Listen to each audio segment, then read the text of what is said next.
I've always been into like drawing and sketching and stuff like that. I did a lot of it when I was in high school, and it was a design that I had drawn up randomly one day, and then when everything went down with George Floyd, like obviously super heartbreaking, especially for me because I have two older brothers, and like it easily could have been one of them or my dad or my uncle, like anyone in my family that was in a situation like that. And I just knew that I had the design, and I said, well, I'm always into like t-shirts, hoodies. I know that people are into like getting some kind of new gear. So I just decided to throw it on like a sweatshirt and just see like what the feedback was from it. And it's been insane. Like still now feedback, I still have emails coming in because the store closed down and everything right before the school year started.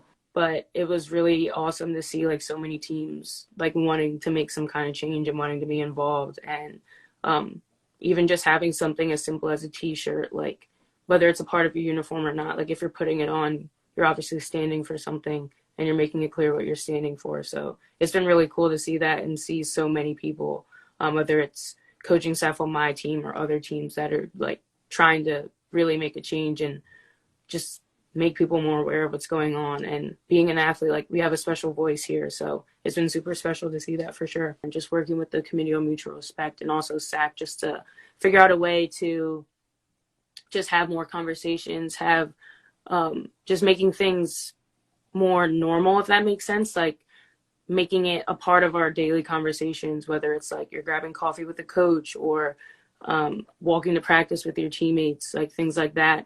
If you can have stuff up in our lobby area at our school, we have like a voting campaign up right now, and the Committee on Mutual Respect, we're talking about switching it out after like election season's over and everything, just like making people more aware and figuring out ways that we can just make these conversations more consistent and more common. And like they're going to be uncomfortable, they're going to be awkward, but like I went to a summer camp a few years ago that I was working at, and they said that you have to get comfortable with being uncomfortable until it gets comfortable. So that's basically just a slogan that's been in my mind since then, and even more so now. I'm sure like any black or brown person would say that, like if they're in a room and they see another person of color, they kind of go, okay, like I'm not the only one here.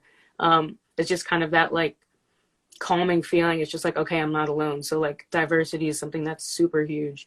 And I think just like people not being afraid to use their voices and like speaking out for things that they're passionate about, because if you can, I don't know, like the big trends right now, like TikTok dances, stuff like that. Like if you're willing to post like anything on social media, that's like where you are for lunch. Like if you can post like your favorite restaurant, I feel like it's easy enough to post something about human life, like things like that, because like what's really important. And obviously it might not be the aesthetic or whatever, or like it's not what's in or what's cool. Like I don't think it really matters. If you're going to post your whole life on social media, like why not put something real out there rather than just the good parts, if that makes sense.